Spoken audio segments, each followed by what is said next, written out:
Hi, my name is Jene Blankenship. I'm here with Dr. Catalina Zarate, and I'm going to ask her a couple questions. But before I ask you any questions, can you give me a little background about yourself? Of course. Thank you, Janae, for giving me the opportunity to talk with you. I am Dr. Catalina Zarate. I have a PhD, and that took about 10 years to get. I work at three local universities, Our Lady of the Lake University, and I teach graduate courses there, leadership studies.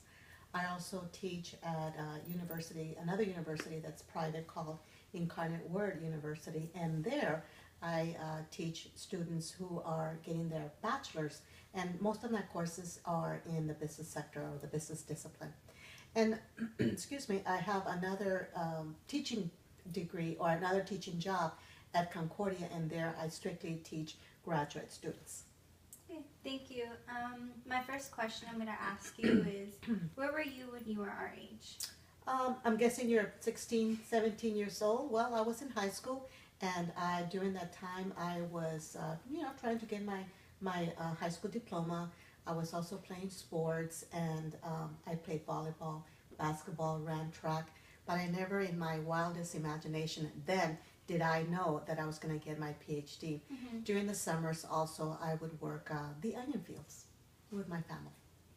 And when you were in college and pursuing your degree and everything for the doctor's degree, were there any pressures in society telling you otherwise that you couldn't do it? Sure, there were.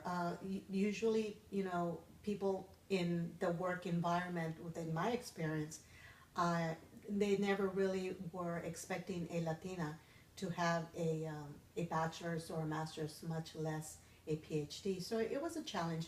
In my experience, I think the white men that I worked with in hospitals and the business in the legal industry, were looking at people like me, Latina and female, to be at home, pregnant, married and pregnant. So that was an obstacle in itself.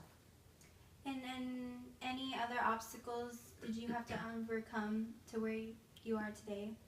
Yes, I recently had a health crisis. 2 years ago, I got very, very sick. I ended up in the hospital twice, and each time I was there about 6 days. And so that was a challenge. It took a lot during that time, and the more I think about it, the more painful it becomes. But I overcame that obstacle, and that was a crisis, a health crisis that I had to overcome. So that was a huge challenge.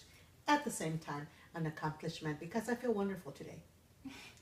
In a typical day today, what would your job be like? Like, what would you be doing? Well, let's see. I would be teaching before I go and lecture in front of 30, 25 to 30 students.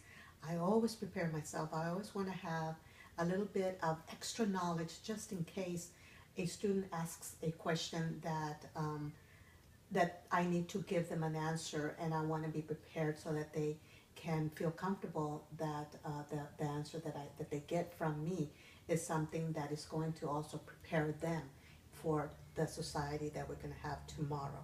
Mm-hmm. In your, what would you prefer, like, people that are performing in your field, what would you require them to know? Like, what would they? What would they need to know? Okay, well, definitely you have to have a PhD in order to be a professor. You have to be you have to have a PhD in order to teach courses that have to do with any discipline.